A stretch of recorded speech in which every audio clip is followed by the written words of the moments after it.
ঘরে থাকায় ফ্রুটস দিয়ে আজ আমি তৈরি করে ফেললাম ফ্রুটস কাস্টার্ড। খুবই মজা, খুবই টেস্ট, দারুণ হয়েছে।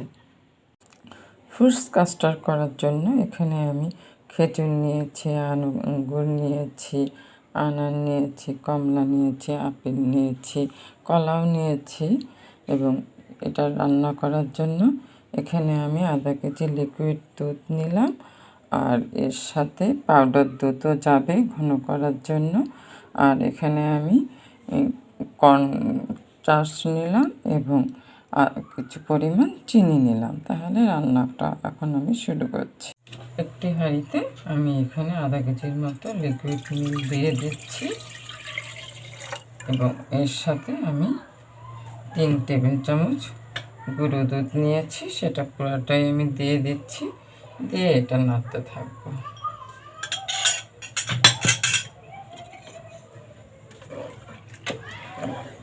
এটা দ্রুত ঘন হয়ে যায়।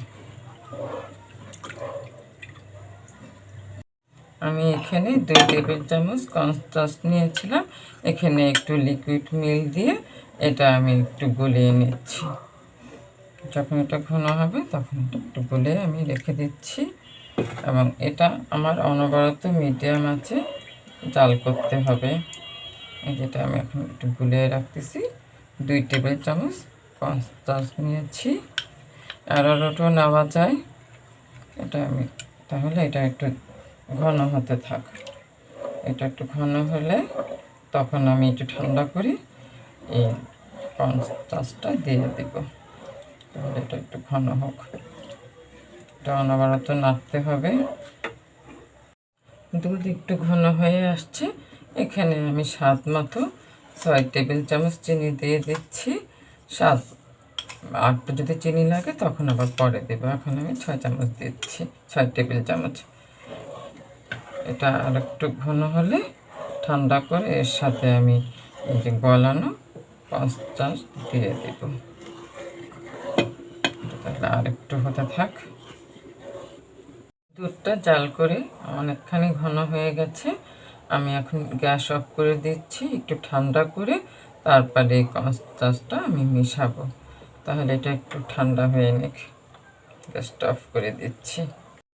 অল্প অল্প করে মৃদু আছে আমি এখানে কর্নস্টার্চটা ঢেলে দিচ্ছি। ঢেলে অনবরত এটা নাড়তে হবে, না হলে জমাট বাঁধার সম্ভাবনা থাকবে। এটা ঘন হওয়া পর্যন্ত আমার কন্টিনিউ নাড়তেই হবে। আমি জাল একদমই মিডিয়াম লো করে দিয়েছি। এটা আমার এভাবে আমি ঘন হওয়া পর্যন্ত আমি নাড়তে থাকবো। এই যে একটু একটু দিয়ে দিয়ে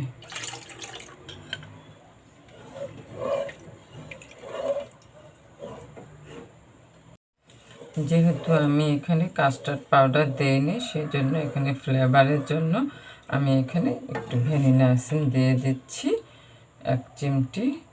আর মাঝে আমি এখানে 1 চিমটি লবণ দিয়েছিলাম। এই যে 3 ফোঁটার মতো আমি ভ্যানিলা এসেন্স দিয়ে দিলাম। তাহলে এটা স্বাদটা ভালো লাগবে। এখন এটা আমি ঘন হওয়া পর্যন্ত নাড়তে থাকবো।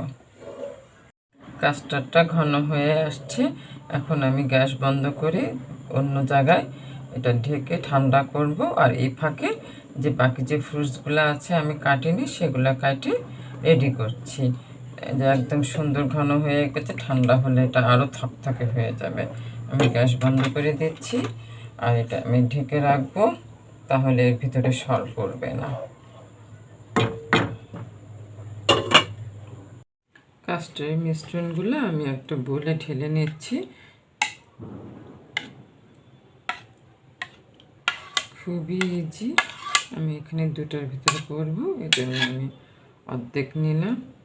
এখানে আমি আপেল একটু কুচাই নিয়েছি, একটু হালকা স্লাইস করে। এখানে আমি একটু খেজুর নিয়েছি, একটু আঙ্গুর নিয়েছি, কিশমিশ একটু ডেকোরেশন করে দিচ্ছি। এখানে আমি পাকা কলা দিচ্ছি, যে যেভাবে খায়। একটু কমলা যাবে, একটু কাটা কমলা দিচ্ছি, আর সবশেষে একটু আনারের বীজ দিচ্ছি। কালারফুল হবে, দেখতে সুন্দর লাগবে। অনেকভাবেই করা যায়। আর একটা আমি করে দেখাচ্ছি। এক বাটি করলাম, আর এক বাটিও আমি করছি। এখানে মিশ্রণটা নিয়ে নিলাম। আমি এখানে কিছু আপেল কুচি দিয়ে দিচ্ছি, কিছু কমলা কুচি দিয়ে দিচ্ছি, কলা দিয়ে দিচ্ছি, এবং কিশমিশ, কটা কিশমিশ দিচ্ছি, একটু খেজুর কুচিয়ে রেখেছিলাম সেটাও দিয়ে দিচ্ছি, এবং সবশেষ উপরে একটু আনার দিয়ে দিচ্ছি। এখন আমি আধা ঘন্টা কি 1 ঘন্টার জন্য নর্মাল ফ্রিজে রাখবো। সেটিং হলেই নামিয়ে পরিবেশন করা যাবে। হ্যালো ভিউয়ার্স, দেখলেনই তো কি দারুণ আমি একদম ঘরে থাকা ফ্রুটস দিয়ে কি সুন্দর আমি ফ্রুটস কাস্টার্ড তৈরি করে ফেললাম। এটাতে আরও ইচ্ছা মতো ফ্রুটস দেওয়া যায়। আমার মাত্র আমি 10 মিনিট রেখেছি ফ্রিজে, তাতেই সুন্দর জমে গেছে। এই যে একদম ফ্রুট কাস্টার্ডটা দারুণ হয়েছে, একদম থকথকে দারুণ। এটা খেতে অনেক মজা, অনেক টেস্ট। কাস্টার্ড পাউডার ছাড়াই আমি মজাদার 2 বাটি ফ্রুট কাস্টার্ড তৈরি করে ফেলেছি। খুবই ইজি, খুবই মজা।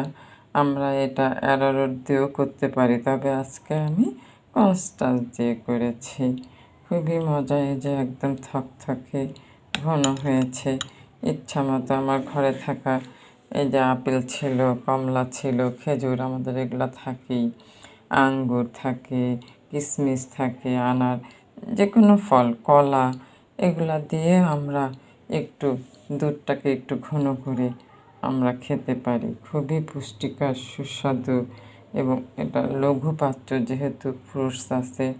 তা সব ভিউয়ার্স, আমার এই প্রয়াস যদি ভালো লেগে থাকে অবশ্যই আপনারা একবার হলো ট্রাই করবেন, এবং কেমন হলো মমতাজ বিডির সাথে আপনারা শেয়ার করবেন। যারা এখনও মমতাজ বিডিকে সাবস্ক্রাইব করেননি তাদেরকে সাবস্ক্রাইব করার অনুরোধ রইল, আর যারা করেছেন তাদের প্রতি অনেক শুভেচ্ছা, ভালোবাসা। আজ আপনাদের সুস্বাস্থ্য কামনা করে এখানেই শেষ করছি।